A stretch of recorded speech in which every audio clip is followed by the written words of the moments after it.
Welcome in to DNVR Buffs Live, presented by the American Raptors. I'm Henry Chisholm. This is Ryan Koenigsberg, and we have a lot to catch up on. We haven't talked about the Buffs since the season ended. Is that true? I'm pretty sure. Maybe there was some basketball in there. Last time we did a Buffs show, I think, was when we almost accidentally doxed that ref. Yeah. Yeah. But we didn't. Yeah. We didn't. Well, we don't think we did. We didn't. We didn't. We hope that nobody else did. What's that ref's name? Let's not. Yeah, never mind. Let's not go down that road again. People do not like that ref, including me now. Yeah. I'm going to think of that name, but I'm not going to say it. Yeah, you can text it to me. We have a lot to talk about. Obviously, a lot has happened with the football team. There's really? Yeah, just a couple. You've tuned those out? Yeah. Lucky man. Yeah, a lot of people transferring out, couple people transferring in. Half of the coaching staff has turned over. So we're going to dig into all that stuff first. After that, I've got an interview with Victor Venn, the running back recruit, who now is one of 4 scholarship running backs on the CU roster, which is pretty crazy. Sorry, I'm trying to get the tweet out to promote this show, but I caught a little glimpse of that interview when I was walking into the studio, and it seems like a cool dude. Two players in this recruiting class from Buford High School in Buford, Georgia. Who could have seen that coming? Not me. Not you? Sure. No, you didn't have that one? No, I didn't have that one pegged. Buford. Yeah, so we'll hit that next. Sounds like Bueller. It sounds like Buford. It sounds like Bueller. Sounds like Bugle. Any other words that start with Bu? You think about that. Okay. I will say that we'll close the show out by talking about Buffs basketball, because there was a really, really big win. There was a pretty sucky loss last night. I mean, that was so predictable. Like, I know. I talked about it on bets yesterday, and like you could tell how unconfident I was in the Buffs last night, and that's how it works sometimes. It is how it works sometimes. We'll talk about it. We will. Let's just dig in with the football stuff. So Colorado, they down 22 players now. Once you get into the 20s, it's kind of tough to keep track exactly. But how much more is that than the next highest Pac-12 team? Pac-12, I think they're maybe 2 or 3 in front of USC. Okay, so yeah, that's like the number one thing that I keep trying to keep as perspective. Obviously, it's a different situation for every team. Yep.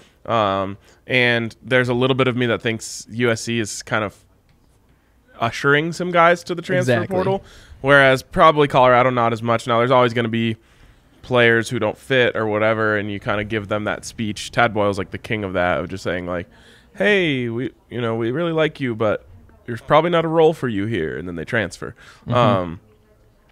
So I worry that there's more of that with USC than there is with CU, but I think that there's this tunnel vision thing that happens with fans, and I'm 100% guilty of it too when it comes to like AJ will talk about this on the Avs, how like Avs fans will be like, we have the worst power play in the league, and then because like they don't always score on the power play, or they have a couple bad games, and AJ will be like, yeah, they're 8th in power play scoring right now or whatever, or it's like we can't kill a or sometimes you go around, and it's understandable, like we all pay so much closer attention to our team than we pay to anything else, so it feels like the sky is falling at CU and it's not happening anywhere else. But a lot of programs are dealing with high transfer rates right now. And then there's the other part, which is there's how many players in the portal? Thousands? So many. And not all those, there's not places for all of those guys to go. So you would assume that you will end up replacing these guys with other guys from other teams, and you just hope, one, they fit well, 2, you hit on a couple, because a lot of these guys that are transferring are just fluff for that number that you're saying in the 20s, right? Yeah, does Brendan Rice really, really sting? Of course.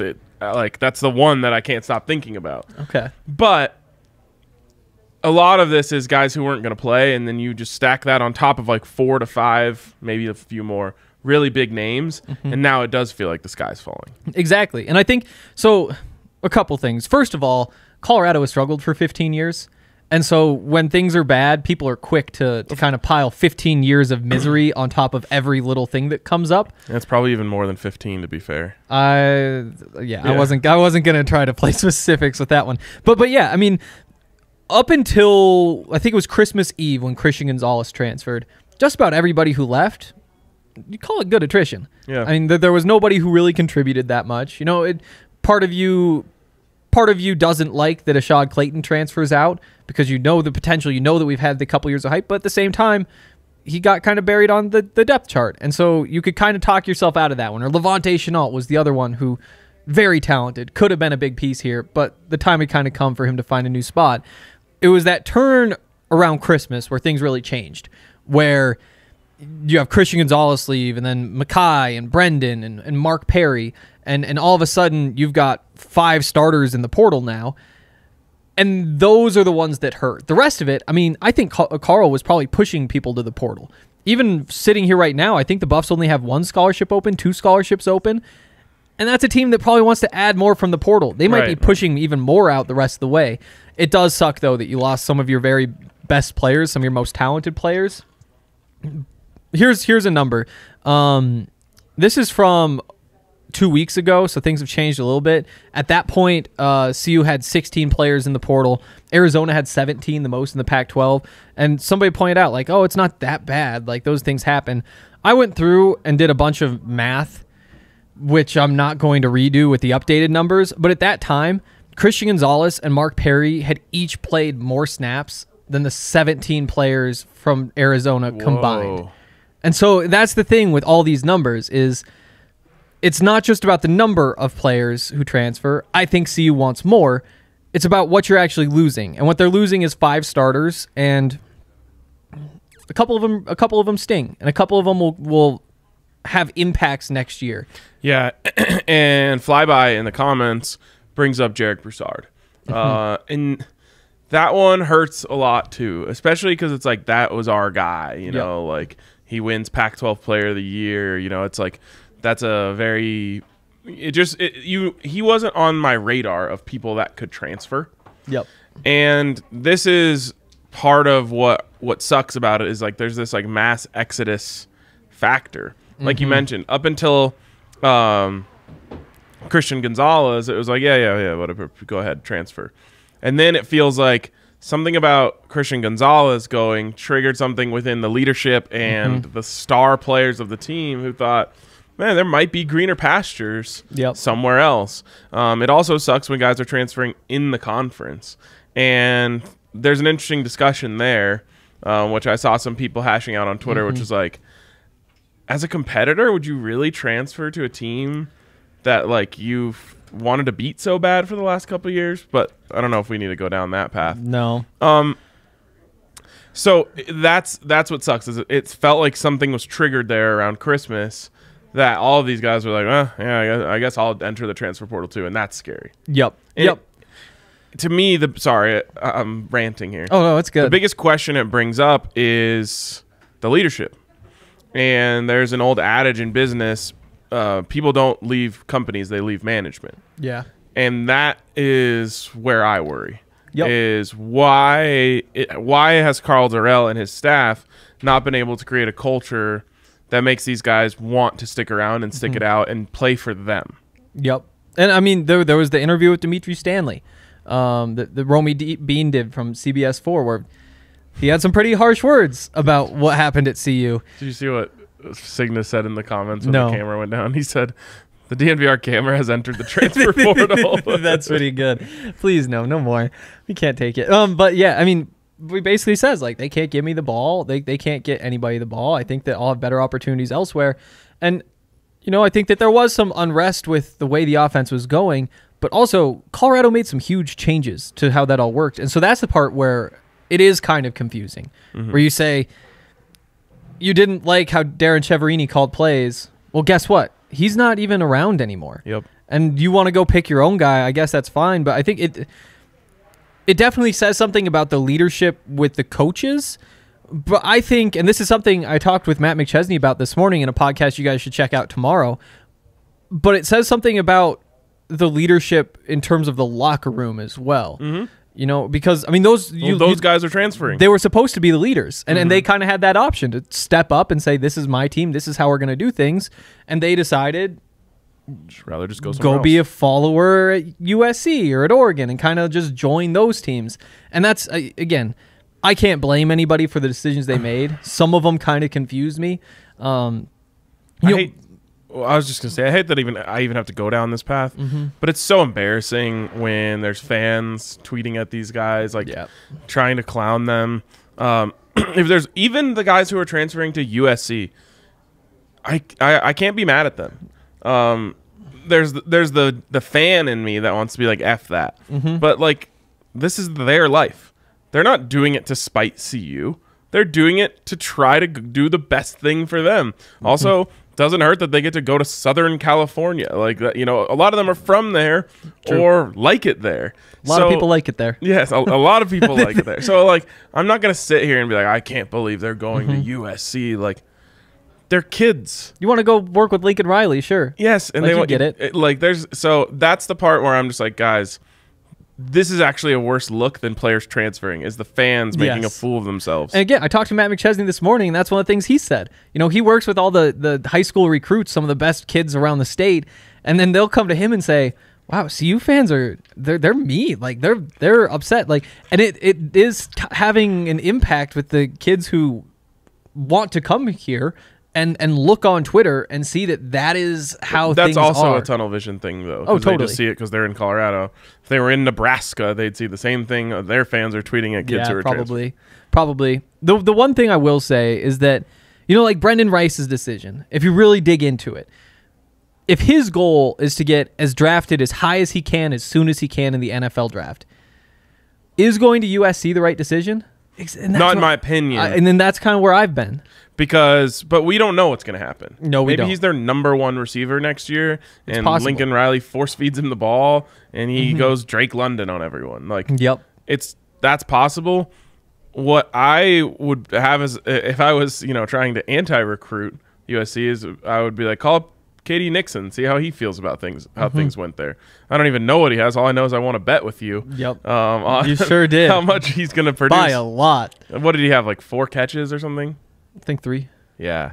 So you're going to a place where you're not even guaranteed a top spot. Now, they might be telling you are. Totally. I mean, of course they are. But that's something that, you know, I hope you have someone in your ear. I know him and Jerry don't talk that much, but someone should be in your ear who has experience with this stuff saying, look, don't believe everything they tell you. Make sure you make this decision based off of where you want to be, what you think is best for you. But just because the coach says, hey, yeah, you're going to be our starting receiver, they're telling 12 other guys that.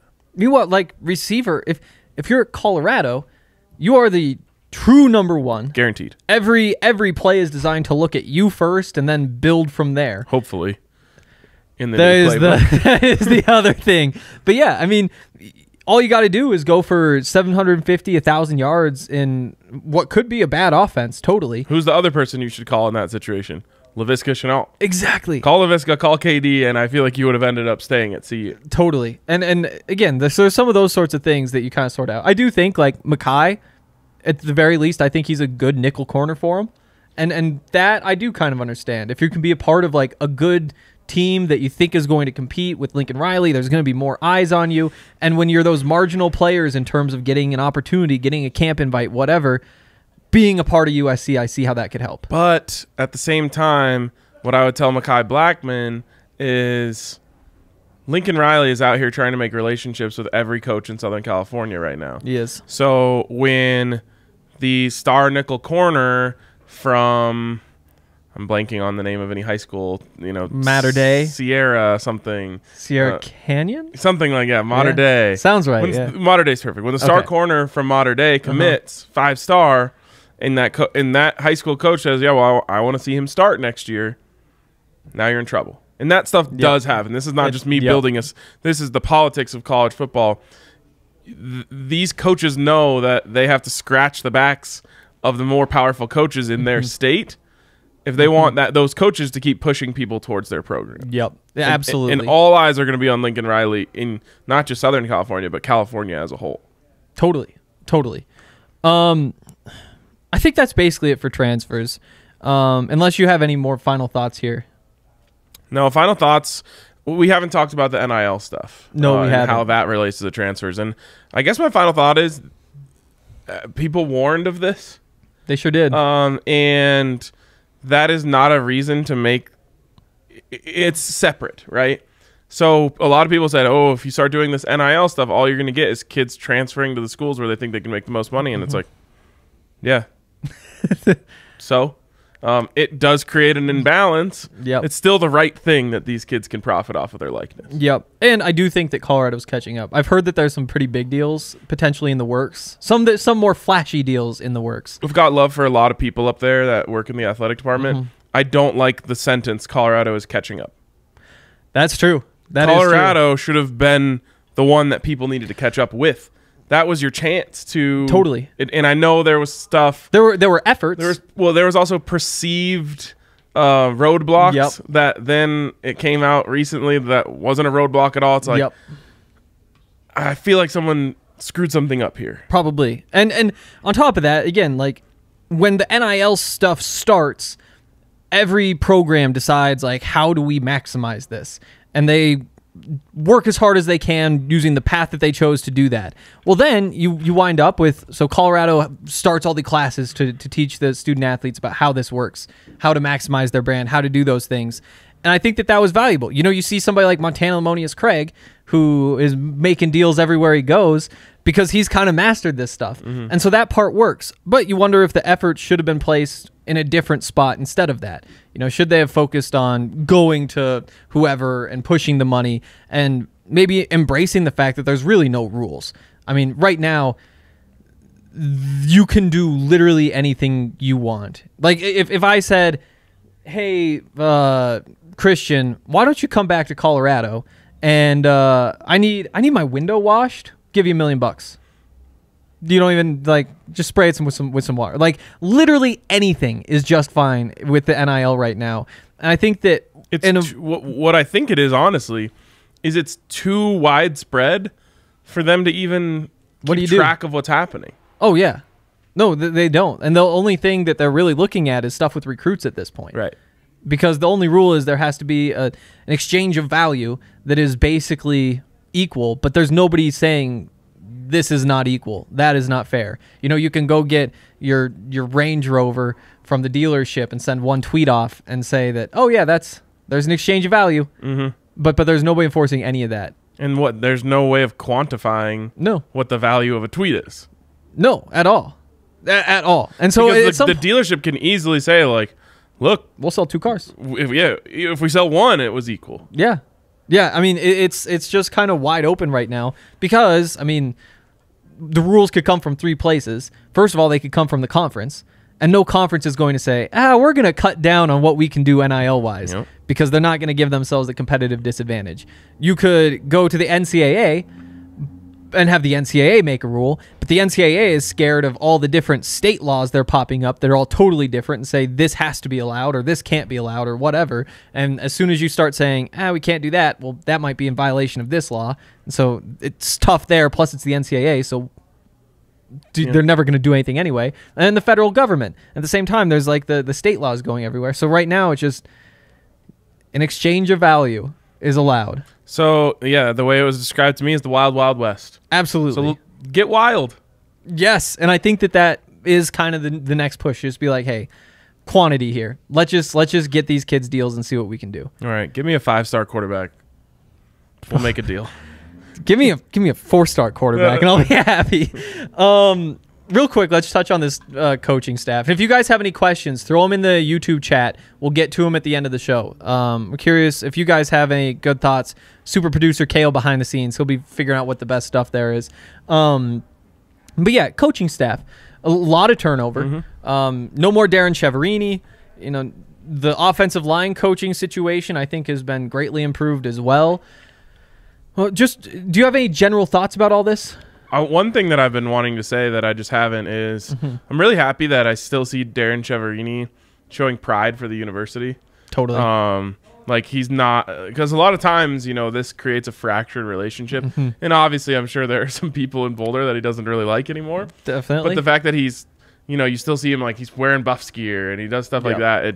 That makes me feel good because a lot of people were very not nice to him. There is no worse situation than a coach at his alma mater who wants to stay at his alma mater who is tangibly struggling. And loves the school. I mean, yes. exudes passion. So like that made me really sad. Obviously the change had to happen. It did. But it just, the whole situation was like, man, this sucks. Like he loves the university so much, and now this is gonna hurt that. Well, doesn't feel like it has as much. Can start mending those fences. What was your other question? Oh, any just initial thoughts? I'm big when it comes to coaching hires on letting it play out before I make the big, like, can I tell you definitively anything about Nathaniel Hackett and how he's going to do? No, it's the same thing as like drafting a quarterback. You can make your projections and you can be completely wrong or completely right. What I will say is the Buffs have this innate ability to get really close to make it feel like they're really close to doing something really exciting and then not do it.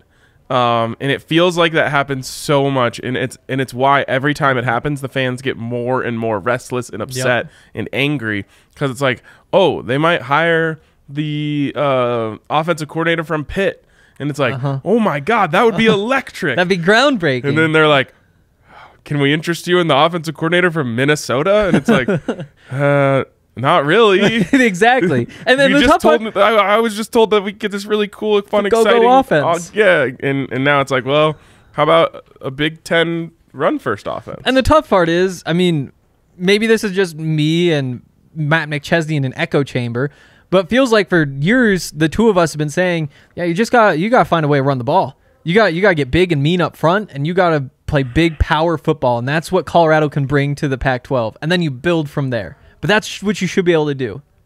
I hate that take. Really? Yeah. You think they gotta go like spread? I think you have to get a quarterback, and the best way to have a quarterback is have an offense that puts up stats for quarterbacks. To me, that would be the way. That would be the way to get back, is go air raid. And then you can turn and say, hey, look, we had this guy throw for 4,000 yards, and now he got picked in the NFL. Yeah. And which is something we haven't been able to say in God knows how long. And then you get the next guy. Because to me, it's the most important. I mean, it's the most important position in sports. And I've said this before on this show, but it's like when Fresno State is out there with like a dope quarterback, and I'm just like, we haven't had we've had like one dope quarterback in the last 20 years. How is this possible? I do think that they're much more rare in college football. Like there's so few guys who you can just say week in and week out, this is a good quarterback. Because like you look through the Pac-12 and it's like Utah won last year with Cameron Rising, and it's like he's a solid quarterback. And that's a different thing though, because they just have such a great roster top to bottom. Yeah. And I guess Oregon is similar to the roster, but again, like without a quarterback. I just think that like in the Pac-12, and maybe that's why you could make it work, because it's just kind of quarterback dry. We'll see where Caleb Williams goes if it's USC. But I realize it's not all the time, but it's almost uncanny how many schools have had good. Like think about how many good quarterbacks Nevada has had since the last time Colorado had a great quarterback. It's like okay, they had Carson Strong, Kaepernick, and before that they had Colin Kaepernick, and I'm pretty sure there's another one sandwiched in there somewhere. And you just look around and you're like, why can't? You only have to do it once every 4 years, really. Yep. And so they've somehow missed the cycle like 8 times in a row. It's true. And I think that, just when I look at this offseason as a whole, the transfer portal, I think the Buffs lost. And there's still probably more on the way. I do think like Tommy Brown from Alabama, if he winds up being a really good offensive lineman for Colorado, I mean, that's the biggest weakness on the team. That's a huge upgrade. RJ Sneed, I think this year he can be better than Brendan Rice. I think that they play a very similar style of football. The only difference being that RJ Sneed is second team all Big 12 receiver. Yeah, leading receiver for Baylor 1 year. Exactly. And Brendan has like more traits. Like he's faster and stronger. His ceiling is higher. The better NFL draft prospect for sure. But in terms of playing college football right now, this season, give me RJ Sneed. Give me RJ Sneed. And so you could see that, but at the same time, like you lose Christian Gonzalez, you lose Mekhi Blackman. You lost so much that you did obviously lose in the portal. But it is funny how, the fans have gotten to a point where like transfers in don't even exist. You know what I mean? Like no one's I didn't see any like excitement over getting a transfer from Alabama on the offensive line. Like it's exciting to me. Yeah. RJ Sneed, like you look at his numbers, you look at what he's done, you're like, oh, that's actually like a legitimately proven college football receiver. And an adult on a team that could really use more of those. A very, very very young team. Again, it's not. I'm not trying to say these things are equal, but it's almost there's so much attention on what's going out. There's no attention on what's coming in. Absolutely. But then, so you lose in the portal. I think coaching staff, there's no way it's not better. I mean, it was so rough last year that it has to be better than it was. And so you call that a win. And then you look at the quarterback situation and say, you've got 6 guys on scholarship competing for this job instead of just Brendan Lewis gets the job because Drew Carter's the only other guy on scholarship. Yep. And who knows, it might still be Brendan Lewis. And even if that's the case, that's an upgrade in quarterback this year. He has a year of experience on his belt. He has a full offseason. He's doing all this stuff. So you've upgraded at quarterback. You've upgraded the coaching staff. You lost on overall talent on the roster. What does that all balance out to? It could be 2-3 wins. It could be 5-6 wins. But it's kind of just about what these coaches can do with what they have at this point. And yeah, tell me more about this wide receivers coach that everyone loves. Yeah, so Phil McGagan is what we've been going with. You Google the word McGagan or McGogan or McGowan or however you want to say it, you'll get a bunch of different answers. I found one media guide from like 5 years ago that said McGagan. We're going with that. So Phil McGagan, he was a Bronco. Karl was his receivers coach when he was here in like the early 2000s. He wound up going to all sorts of different places. He has, I'm trying to think. So Zay Jones was his at, was that Fresno State? No, that was East Carolina. There we go. So East Carolina. From there, he gets hired by the Bills, and the Bills draft Zay Jones in the second round because he's coming off All-American, led the nation in receiving yards and catches and all that stuff. Spends a year at the Bills, and then he goes to the Chargers from 2018 to 2020. So that's Mike Williams, Keenan Allen, a lot of stuff that you like there. And winds up taking a year off for like family health reasons, which I'm not sure if that's like COVID related or something deeper or whatever, but he took last year off and wanted to get back into it, obviously had the connection, and now he's Colorado's receivers coach. Also spent some time with the Dolphins. I don't think Karl was ever there with the Dolphins with him, but that's like Brian Hartline, I think, had multiple 1,000-yard seasons when he was there, which is, I think, very impressive. Yeah.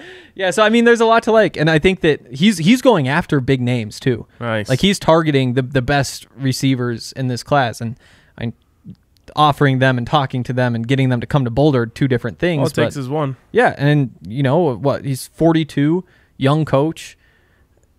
Yeah, a lot to like there. Plenty of upside. Yeah, plenty definitely. of upside. No, that's exciting. I mean, and that was the one thing, really the one thing that you could get excited about with Karl Dorrell is, look, he's super tight end. He has a lot of connections, and he should be able to put together a good staff. It hasn't bore any fruit at this point. Nope. But another chance with another crop of coaches right now. Yep, absolutely. Again, hit the comment section with your comments and questions, and we'll get to those later on. Real quick, though, I want to remind you guys about DraftKings Sportsbook. So DraftKings has an awesome promotion going on this week. It's the same one, actually, as the last couple weeks. You pick any team to win, you can get 56-1 odds on that. So that's bet $5, win $280 in free bets. It's a great deal. It's a great deal. So actually last night, I took the Buffs at one point when they were down by a lot at plus, I think it was plus 800. Totally forgot I made that bet. It wasn't until after the game I was like, should have taken that buyout. I would have. Yeah, that's what I would have. But I didn't even realize until after the game. I was like, oh yeah, I put that bet in, didn't I? It's like there was probably a great cash out opportunity, and wow, did that miss by Jabari just cost me a lot of money. Are we about to talk about basketball? Yeah, we will. Okay, all right. Okay. I have, yeah, that was frustrating. Yes, it was. But yeah, there's so much stuff to bet on. Ooh, real quick, let's do a DraftKings pick of the week. Ooh, okay. You got a good one? Let me just open the app here. Cool. I'll close this stuff out. Yeah, you got same game parlays. There's so many different things to bet on. There's so many different boosts. I got like a free bet because I missed a college basketball parlay that was an offer that they had. So much great stuff. It's a top-rated sportsbook app. So download the DraftKings Sportsbook app now. Use the promo code DNVR. Get 56-1 odds on any NFL team.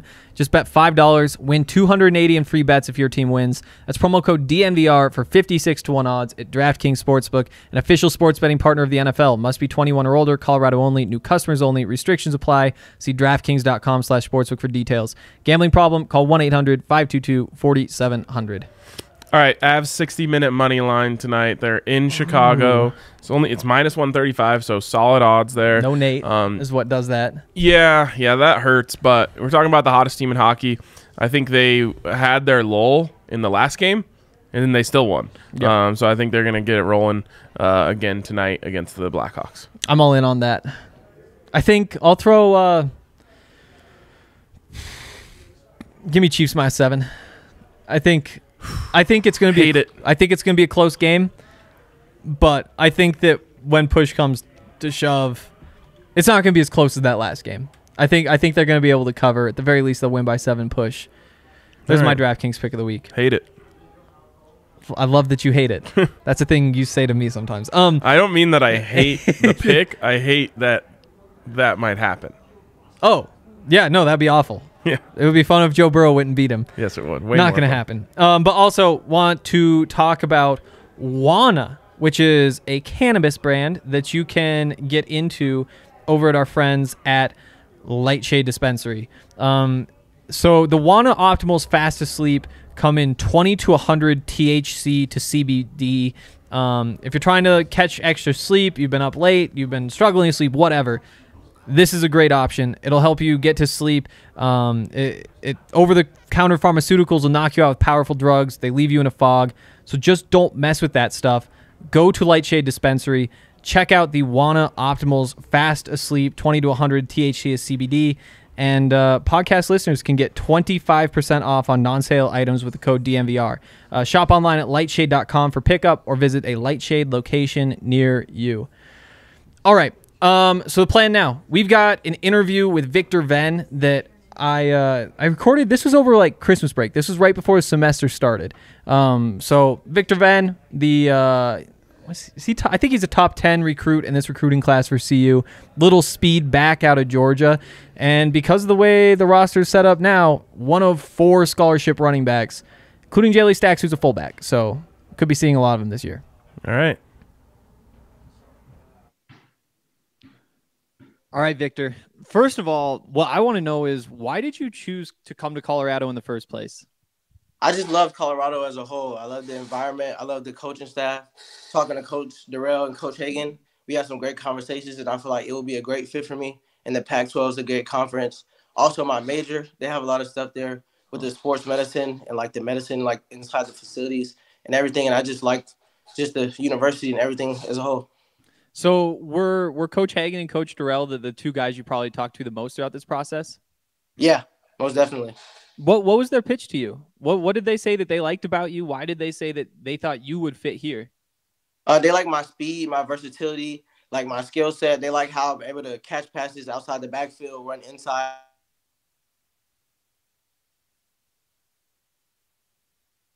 Okay, that makes sense.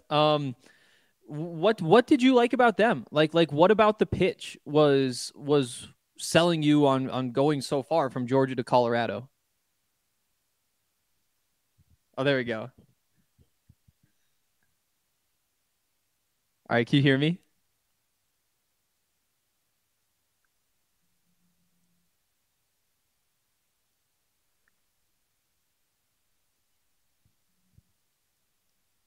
And it just stopped the whole thing. It's all good. Let's just jump in from the top again. All right. So your decision to come to Colorado, obviously that's a long way from home for you. First of all, is that something that scares you at all, moving so far away from Georgia?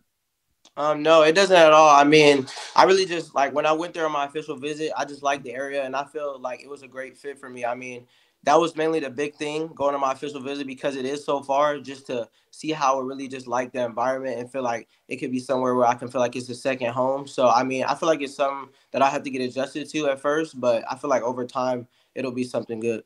Have you lived in Georgia your whole life? I was born in North Carolina, and then I moved to Georgia in fourth grade. Okay. Why Right. did you move to Georgia? My dad's job at Northside Hospital in Forsyth, so it Okay. was like him. He was going back and forth, so it was just better. Yeah, that makes sense. What did you like about Boulder? Like when you say that you think it's a good fit for you, what do you see yourself doing there? Like, are you a hiker? You like to hunt? Are you just No, enjoying like the vibe around town? yeah, I mean, I just like beautiful nature. Like Huh. I just like great vibes, and I feel like Boulder has like a great vibe and like a happy vibe, because you want to be somewhere obviously where you can feel like happy, like all the time, and it's somewhere that you want to be, which boosts you to just get up every day and just do great things. And I feel like that's why I like it. Did you get to get out into nature at all while you were on your visit? Yeah, well, I mean, I went around with Jay Bruce. He just took me Okay. around and showed me like the area, like the hill and stuff like that. And then when I went to Pasta J's with the Oh. coaches and stuff like that, I just continued to see more like the mountains and everything. Was Jarek the guy you probably spent the most time with when you were in Boulder? Yeah, most definitely. What's he like? He's really cool. He's chill. He's really laid back, and he's a real honest person. And we just talked about like a lot of stuff, like the football program and the running backs and everything, and how Wh- it is at the University of Colorado. What did he say about that stuff that you liked? What you mean? About like the football program. Like, what did he have to say that really resonated with you?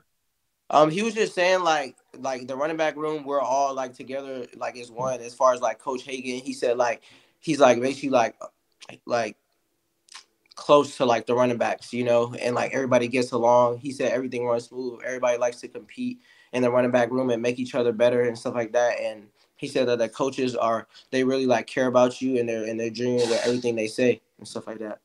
That's what you want to hear for sure, and that's all good stuff. Um, when you're spending time with Jarek, like obviously you guys both play running back, but you're also both smaller running backs, and you're both pretty fast running backs. Does that help at all, just to see how he fits into this team, and so you can kind of visualize yourself in his role? Oh yeah, most definitely. And that was definitely what I was looking at when I started looking more into Colorado and why I really liked him, especially with Coach Hagan, of course, coaching another smaller running back like Philip Lindsay. He was a great running back as far in Jay Brew. He's been sparking a lot in the Pac-12 and with his size and his skill set, how he's been able to run the ball inside, outside, and do some great things. And of course, that's definitely what I looked at when I was thinking about Colorado. Did you get a chance to watch many of their games this season? Yeah, I went to one game. I went to the Okay. Minnesota game. Okay. That was a rough one. Yeah. Yeah. Yeah. Um, let's talk about these coaches a little bit. You spent a lot of time with Hagen. You spent a lot of time with Karl Dorrell. What stands out to you about them? Just having had a bunch of conversations with them at this point. Well, I mean, every time I talk to them, it's always just great energy, just great everything. I mean, they want me to make an impact. That's what I really like. They feel like they envision me in the offense making some great plays, and every time I talk to them, and I just really like how they communicate with me about what I can do and how I can help the team. And it's been some great things, and I just want to fulfill those things and just do good things. Yeah, you obviously signed on Wednesday, but Colorado still doesn't have an offensive coordinator. It's Yeah, I it's was talking to Coach Chev. I was talking to him like he okay. was a big, huge factor in my recruiting process for sure. Huh. But obviously he's not with the staff, so yeah. But yeah, I know. Was that something that kind of made it tough to put your name on the line when you don't know? And obviously, you know who the top level guy is with Karl. You know who your position coach is going to be with Hagen. But there's like that piece missing in the middle. Does that stress you out at all? Just kind of wondering who that's going to be. Yeah, I mean, it doesn't stress me out, but it kind of makes me anxious, to know who it'll Mhm. be because obviously I want to get to meet him and know if he still obviously has like the same, like similar plans and stuff like that for me and how I can incorporate and help the offense for sure. So yeah, I'm just anxious to know who it will be for sure. Have you talked about that at all with either Karl or with Darian? Just Oh yeah, most definitely. yeah, That was something that we talked about at my home visit. Probably like roughly 2 weeks ago when they came yeah. to my house, and that was probably like the week or a couple of days after Coach Chev was no longer with the Buffs. So yeah, we definitely talked about that, and they were just saying that they were going to bring somebody in great for sure. So I believe for sure. Yeah. Uh, what was it like just having those coaches around your family, like making that home visit? It was really great, because like I said, ever since I went to Colorado, it was always felt like it was family with them, and the coaching staff, they always been genuine since day one and everything that they told me. So when they came, we had great breakfast, we talked and stuff like that with my parents, and we talked about some great conversations, learn more about the school and how it's gonna go, when I'm gonna come down there and everything. And then they came to my school, so it was great. If you didn't go to Colorado, what would your second choice be? I was talking to Arizona State and Ole Miss, and then later on in the recruiting process, I got offered by Mississippi State, and I was talking to them for a little bit. But it was probably getting closer to Ole Miss. Okay, interesting. You have a teammate coming with you from the same high school, which is something, and occasionally you see it in Colorado, but coming all the way across the country from Georgia, that's a very unique situation. Just what was that process like, having Aubrey as somebody who's obviously in a very similar situation, having these same conversations? Yeah, it was really great. It's always great to have somebody that come from your school, from the same hometown that you play in, and been through the same routine, the same high school, the same tradition with the programs and stuff like that. So it definitely makes it even more better for me to go so far from home with one of my brothers from my football team, who we gonna be obviously on the same trail to achieve greatness for sure. Was that something that, like, you guys talked about wanting to play at the same school, or is it just kind of how things worked out? Yeah, I mean, when he got the offer from Colorado, and he was talking about to Coach Smith, and he really liked the program and Coach Smith a lot, we definitely were talking about it continuously before he committed, like months before, because I have obviously was committed since March. So when he got that offer and he was talking to other schools, he started to narrow down his schools, and he took that visit, and we were definitely talking about it a lot. Did you guys go visit the same weekend? Nah, I went to the Minnesota game, and he went to the USC one. Okay. Yeah. You won 3 championships in the high school ranks. I saw. So you guys won the 5A championship, and then moved up to 6A, and immediately won 2 6A championships. Yeah, correct. What's that like? Like, you being kind of the underdog, moving up a level, and still having the same level of success. It was great for us, because Buford, we always been thriving on a program. Like, we have a lot of history. This is like our 14th state championship as a whole. So, when I first came to Buford, they hadn't won a championship within like 4 years, but they had won it like consecutively before then. So pretty much the plan where Coach App was just to get our program back on track and how it needs to be, and just buying in. So we wanted to do that after we won the 5A state championship. Moving up, we knew it would be a challenge for us, and so we just knew we had to just step up our game, just up a notch even more. And then I believe that's what we did. We bought into the coaches, and it felt great to end out our senior season with two state championships. Yeah, I mean, not a lot of football players get to end their high school career with a championship. Like, that's got to be just a great way to kind of close the book on that chapter and get ready to move on to Colorado. Yeah, most definitely. Are you nervous at all about leaving Georgia and going up to Boulder and just, I mean, changing a whole bunch of things about your life? You're going to college classes instead of high school classes. You're spending hours and hours and hours playing football every day instead of having practice after school. Yeah, no, I mean, I know it's definitely going to be a lot for sure. And, I'm just taking it like one day at a time until, it's time to go. And then I just feel like when it's time to go, I just got to lock in and just get ready and adjust to my environment. I got to adapt, I just got to try to adapt and just do the best I can to perform and show out. Do you know what number you want to wear? I want to keep my number 6 if it's available. Okay. That's definitely the number I want to keep for sure, because that's been my number. Okay, 6. I think it is. Don't quote me on that, but I'm pretty sure that 6 is. Oh, there might be somebody with it. Well, we'll see. I think that's all I've got for you. Thanks for jumping on. It was good talking with you, and I'm excited for you to get up here. We'll talk again. Yes, sir. Most definitely. Thank you. Awesome. We're back. That was Victor Venn. He's a running back, and he is now on campus, an early enrollee, which is a good thing because they might need to lean on him next year. A little technical difficulties there. Oh, yeah. A couple technical difficulties with the editing on my all your part. fault, not production. Oh, of course. Nobody would think it's anybody but my fault. I think, yeah. We all know the situation here. Before we get out of here. Let me just say this. Okay. If you came for your official visit to Boulder for the Minnesota game, and you still committed to be a Buff, you're my guy. So Victor Venn, welcome to the family. Welcome to the family. Basketball. We've got about 10 minutes left to chat about everything that's gone down. And there's been a lot that's gone down. Obviously, the win over Oregon is a big win. And there's also like an alternate universe somewhere where the Buffs make 3 more shots in the last 4 games, and all of a sudden they're 4-0 with wins over 2 top 25 teams. Like I said, though, that's an alternate universe, because in this universe they just went 1-3 with a loss last night to Washington, which is just brutal. Yep. And doesn't end the tournament hopes, but puts a pretty significant dent in them. It sucks because there was an article that came out just yesterday. I think it was John Wilner who said, like, I've got the Buffs with a very clear path to the bubble now.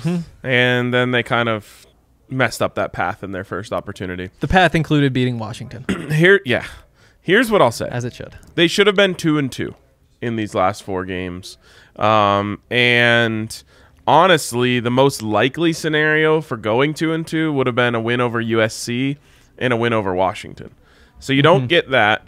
You do get the win over Oregon, which of all the games was the most valuable Probably, win. yeah. A road that or UCLA, win, yeah. Probably Oregon. Yeah, a road win at Oregon is probably the most valuable win you could have gotten. So the one that really hurts is USC. And you know what hurts so much about it, and it's really the same thing from all of these, is that this team has not executed at a high level down the stretch.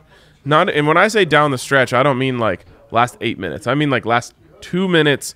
You're in a close game with a good team and you can't get it done.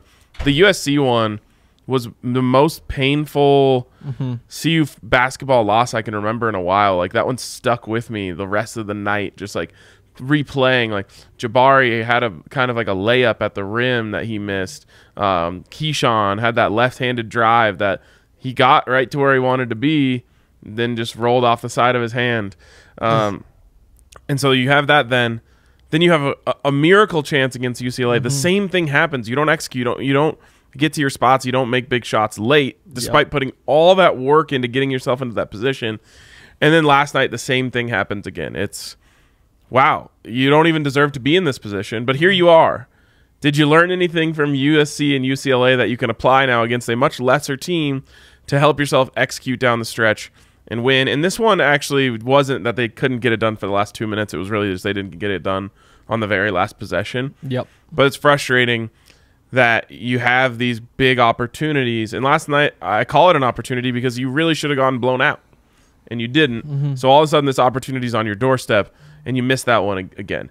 To not get any of those 3 really sucks, and it is part of this like growing process for a young team. But it's also like Jabari Walker, who has not been at his best in those moments. It's Keyshawn missing some opportunities, even though he probably should have made the game-tying shot last night if Jabari saw him cutting wide open. So it's like, it's not necessary. Like, you can't point and be like, oh, well, it's like KJ Simpson and Neat Clifford. It's like, nah, it's like, these are the guys that you should be able to count on who you haven't been able to late. Jabari went, I think, 4 for 15 last night. It's tough. Like if he has like a standard night and turns 6 for 15, they win. Yep, definitely. That's all it takes. He's capable of more. He was 9 of 11 the game before that.